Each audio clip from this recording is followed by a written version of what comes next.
भीड़ भाड़ से अलग होकर जब भी कोई इंसान अपने साथ अकेले में समय बिताता है, तभी उसके दिमाग में नाना प्रकार की चिंताएं जन्म लेने लगती है।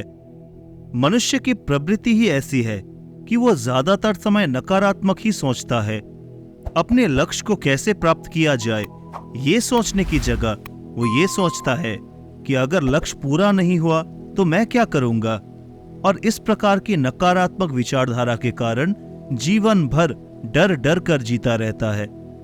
अगर पूरी बुद्धिमानी और सजगता के साथ इस डर को समझा जाए तो यही डर इंसान के पतन का कारण बनता है।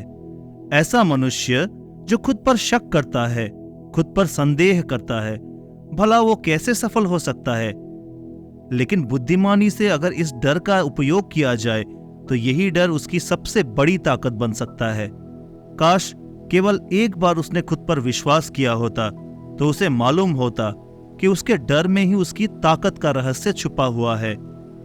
ये कहकर सन्यासी चुप हो गए और चुपचाप अपने कदमों पर ध्यान लगाते हुए जंगली घास पे से आगे बढ़ने लगे। संध्या का समय था। सन्यासी और एक लकड़हारा जंगल में से होकर गांव की तरफ निकल रहे थे। सन्यासी के ये शब्द लकड़हारे को कुछ समझ में नहीं आए। वो सोच रहा था कि डर में ताकत कैसे हो सकती है। डर तो आदमी को कमजोर बनाता है। अपने मन की उत्सुकता को जब वह काबू नहीं कर सका तो उसने सन्यासी से पूछा, महात्मा, आप ये कह रहे हैं कि डर में ताकत होती है, ऐसा कैसे? डर तो आदमी को कमजोर बनाता है, उसे तो अपना डर दूर करना चाहिए। लकड़हारा अपनी बात पूरी कर पाता उससे पहले ही उसे एक शेर की दहाड़ सुनाई दी। शेर की दहाड़ सुनकर लकड़हारे का रोम रोम कांप गया। उसके कान खड़े हो गए। जंगल से आती एक एक आहट उसे साफ सुनाई दे रही थी। उसके कदम वहीं पर जम गए थे। वो हिल भी नहीं पा रहा था। उसे पता था कि थोड़ी सी हरकत उसकी जान जोखिम में डाल सकती है। उसका दिल तो तेजी के साथ धड़क रहा था, लेकिन फिर भी वो अपनी सांसों पर काबू पाने का प्रयास कर रहा था। कुछ देर बाद जब खतरा टल गया तब सन्यासी ने कहना शुरू किया। सन्यासी ने कहा कि अभी तुम डरे हुए थे तो तुम्हारे शरीर का रोम रोम जाग गया था। जंगल से आ रही छोटी से छोटी आहट पर भी तुम्हारा ध्यान लगा हुआ था। तो इस प्रकार अपने मन के डर के कारण तुम होश में आ पाए, तुम पूरा ध्यान लगा पाए। इससे पहले जब तक तुम्हें शेर की दहाड़ सुनाई नहीं दी थी तब तक तुम अपने विचारों में खोए हुए थे। जैसे ही तुम्हें शेर की दहाड़ सुनाई दी वैसे ही तुम्हारे सारे विचार गायब होकर वर्तमान में उपस्थित हो गए थे। यदि तुम्हें आज शेर से बचकर भागना होता या फिर उससे लड़ना होता तो तुम्हें अपने शरीर की वो क्षमता देखने को मिलती जो आज तक जीवन में तुमने खुद भी महसूस नहीं की होगी। जब कोई कुत्ता तुम्हारे पीछे दौड़ता है उस समय तुम्हारी जो रफ्तार होती है वो तुम्हारी आम जिंदगी से कहीं ज्यादा होती है। साधारण जीवन में तुम इतने तेज नहीं दौड़ पाओगे जितना कि एक कुत्ते के सामने दौड़ पाओगे। ये ताकत या कहे कि हमारे शरीर की क्षमता तभी देखने को मिलती है जब हमारा मन डर में होता है। किसी डरावनी परिस्थिति में हमारा मस्तिष्क और हमारा शरीर अपने उच्चतम श्रेणी में काम करता है। जो काम तुम आम जिंदगी में नहीं कर पाते वो तुम्हें डरा कर कराया जा सकता है। जहां पर भी तुम्हें डर का एहसास होता है वहीं पर तुम्हारी इंद्रियां पूर्ण रूप से सक्रिय हो जाती है। तुम्हारे कानों की सुनने की क्षमता तेज हो जाती है, दृष्टि एक टक हो जाती है, पूरी सजग हो जाती है, सक्रियता बढ़ जाती है। और जैसे जैसे वो डर खत्म होता है वैसे वैसे तुम सुप्त अवस्था में चले जाते हो। तुम सो जाते हो और तुम्हारे इंद्रियां फिर से आराम की स्थिति में चली जाती है। सन्यासी ने लकड़हारे से कहना जारी रखा कि परीक्षा से एक दिन पहले जो याद करने की तुम्हारी गति होती है वो साधारण याद करने की क्षमता से कहीं तेज होती है। सिर्फ एक बार याद किया हुआ तुम्हें परीक्षा के समय याद रह जाता है और तुम जानते हो कि ये सब परीक्षा के डर से ही होता है। इसीलिए डर को दूर करने की जगह इंसान को ये सोचना चाहिए कि वो अपने डर को ताकत कैसे बना सकता है। जिस प्रकार सुख और दुख, प्रकाश और अंधेरा एक ही सिक्के के दो पहलू होते हैं, उसी प्रकार डर और ताकत भी एक ही सिक्के के दो पहलू होते हैं। जिस प्रकार रोशनी के बिना अंधेरा पूर्ण नहीं होता, सुख के बिना दुख पूर्ण नहीं होता, उसी प्रकार डर के बिना ताकत का भी कोई महत्व नहीं है। लकड़हारा सन्यासी के ज्ञान से बहुत प्रभावित हुआ, उनके चरणों में नतमस्तक हो गया और उनसे पूछा, महात्मा, अंधेरे को तो दिया जलाकर रोशनी से भरा जा सकता है, लेकिन अपने डर को ताकत में कैसे बदले? इसके लिए कोई उपाय बताएं। इस पर सन्यासी ने कहा कि डर दो प्रकार के होते हैं। सबसे पहला मानसिक डर और दूसरा शारीरिक डर। सन्यासी ने लकड़हारे को समझाते हुए कहना शुरू किया कि मान लो तुम्हें जंगल से होकर गुजरना है। अचानक तुम पाते हो कि तुम्हारे मन में शेर का ख्याल आ गया। अभी तक प्रत्यक्ष रूप में शेर तुम्हारे सामने नहीं आया है, ना उसकी दहाड़ सुनाई दी है, मतलब दूर दूर तक कोई अंदेशा नहीं है कि जंगल में शेर मौजूद है, लेकिन शेर का ख्याल आने से तुम्हारे मन में एक डर पनप गया। अब तुम्हारा उठने वाला एक एक कदम उसी डर से अभिभूत होगा। हर समय तुम्हारे मन में यही ख्याल चलेगा कि कहीं शेर ना आ जाए। ये शेर वर्तमान में तुम्हारे सामने नहीं है, ये तुम्हारी मन की कल्पना है। इसी प्रकार जो मनुष्य अतीत और भविष्य की चिंताओं में डूबा रहता है, वो मानसिक डर का शिकार होता चला जाता है। इसी विडंबना के कारण वो अपने जीवन में जितने भी निर्णय लेता है, वह सारे मानसिक डर से ग्रसित होते हैं। इसीलिए ज्यादातर मनुष्य पूर्ण रूप से अपने निर्णय पर भरोसा नहीं कर पाते, और यही निर्णय या फिर फैसले जो आधे मन से लिए जाते हैं, मनुष्य के कार्यों को पूर्ण नहीं होने देते। लेकिन यह भी सत्य है कि मानसिक डर के कारण ही इंसान अपनी तैयारी पूरी करता है। अगर तुम्हारे मन में शेर का ख्याल नहीं आएगा तो तुम शेर से सुरक्षा के लिए कोई भी कदम नहीं उठाओगे, लेकिन अगर तुम्हें शेर का ख्याल आ गया तो तुम उससे सुरक्षा के लिए कोई ना कोई तरीका जरूर अपनाओगे। तो इसीलिए मानसिक डर बेकार नहीं होता, वो आपकी सुरक्षा को और ज्यादा मजबूत भी करता है। लेकिन समस्या तब शुरू होती है जब आप चाहकर भी कुछ नहीं कर सकते, लेकिन उसके बावजूद आप मानसिक डर झेल रहे होते हैं। उदाहरण के लिए कुछ मनुष्य हमेशा ये सोचते रहते हैं कि उन्हें कोई बीमारी ना हो जाए, कहीं उनके साथ कोई दुर्घटना ना घट जाए, कहीं उनके साथ कोई धोखा ना कर दे। लेकिन इन सब घटनाओं पर उनका कोई जोर नहीं होता है, ये उनके हाथ में नहीं होता है। अगर दुर्घटना होनी होगी तो होगी ही, अगर बीमारी होनी होगी तो होगी ही। अच्छा खान पान और अच्छी दिनचर्या का पालन करने के बाद भी अगर कोई मनुष्य बीमार हो जाता है तो ये उसके नियंत्रण के परे की बात है। अपनी तरफ से उसने पूरी कोशिश की और यही उसका कर्तव्य था। इसमें कोई कुछ कर सकता है क्या?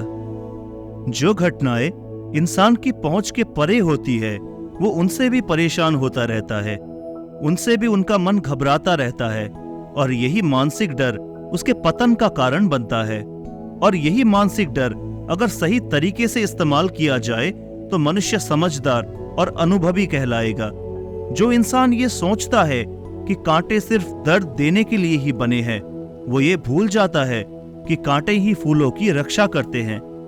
इसी प्रकार एक ज्ञानी मनुष्य किसी भी चीज का उपयोग अपने सकारात्मक तरीके से कर सकता है, लेकिन एक अज्ञानी मनुष्य है जो अपनी अज्ञानतावश उन चीजों को भी छोड़ देता है जो उसके लिए उपयोगी होती है। विवेकशील मनुष्य फेंके गए पत्थरों का भी महल खड़ा कर लेता है, लेकिन एक अज्ञानी मनुष्य उन पत्थरों को दूसरों पर फेंकता रहता है। अगर किसी मनुष्य को अपने मानसिक डर को ताकत में बदलना है तो उसके कुछ नियम है, कुछ उपाय है। सबसे पहला उपाय अपने विचारों का निरीक्षण। अगर हम अपने जीवन में अपने विचारों का निरीक्षण करेंगे तो हम पाएंगे कि ज्यादातर विचार हमारे काल्पनिक होते हैं, और इसीलिए जो डर उन विचारों के कारण पनपता है वो भी काल्पनिक होता है।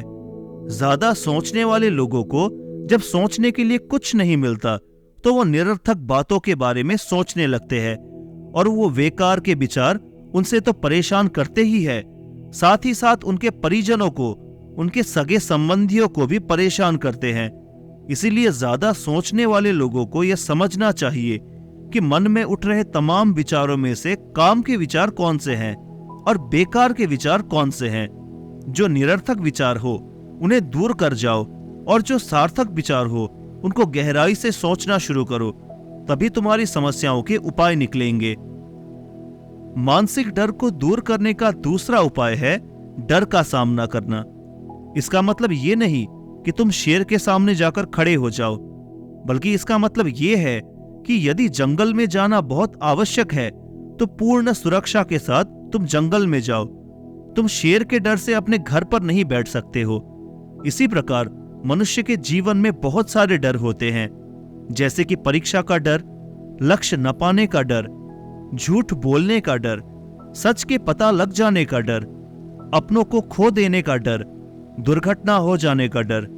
लेकिन जैसे जैसे समय के साथ इन डर का सामना किया जाता है, वैसे वैसे ये डर जीवन से दूर होते चले जाते हैं।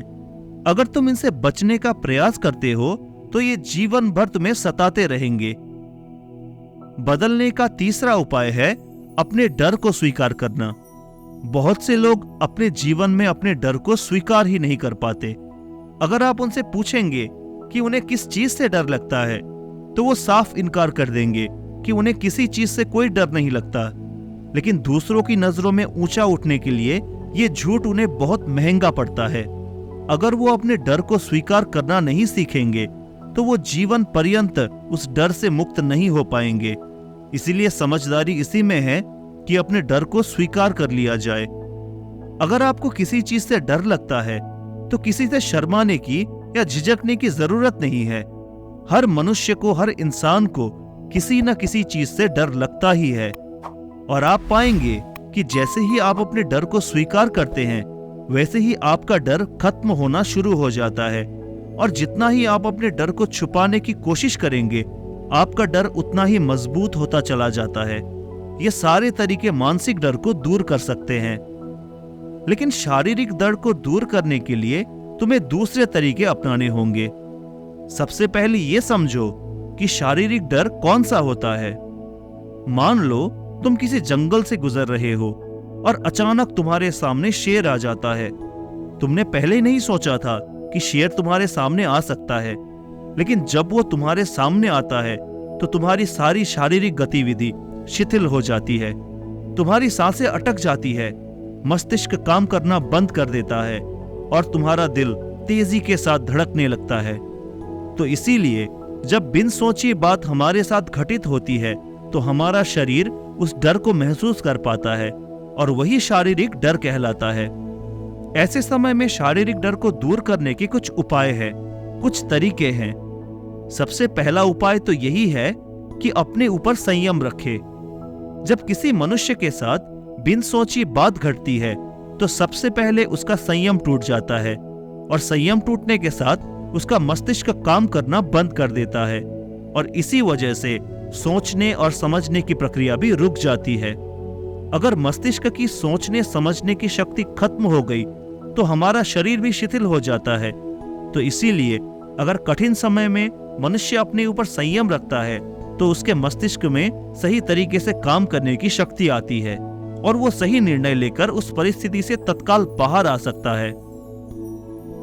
यहाँ पर दूसरा उपाय समझने का ये है कि जीवन में कुछ भी घटित हो सकता है। जीवन बड़ा चमत्कारिक होता है, वो हमारी सोच के अनुरूप नहीं चलता, बल्कि उसमें कुछ भी हो सकता है और यही जीवन की खूबसूरती होती है। अगर आपको आज ही पता चल जाए कि आने वाले 10 साल तक आप क्या कर पाएंगे, तो आपकी जीवन में से रुचि खत्म हो जाएगी। लेकिन अगर जीवन एक रहस्यमय किताब की तरह बना रहेगा तो आप अपने जीवन से कभी नहीं थकेंगे। आपका जीवन आपको आश्चर्यचकित करता रहेगा। इसीलिए ये समझो कि जीवन में कुछ भी घटित हो सकता है, तुम्हारी सोच से परे भी घटित हो सकता है। इसीलिए कुछ अनुमान मत लगा लेना किसी सोच को लेकर। सन्यासी ने अपनी बात खत्म करते हुए कहा कि इन तरीकों से तुम अपने मानसिक और शारीरिक डर को दूर कर सकते हो और आनंद से भरा हुआ जीवन जी सकते हो। तो दोस्तों, कैसी लगी ये कहानी आपको, हमें कमेंट सेक्शन में जरूर बताएं। कहानी पसंद आई हो तो इसे लाइक करें और शेयर करें और हमारे चैनल को सब्सक्राइब करना बिल्कुल न भूलें। तो मिलते हैं अगली कहानी के साथ। तब तक के लिए नमो बुद्धाय।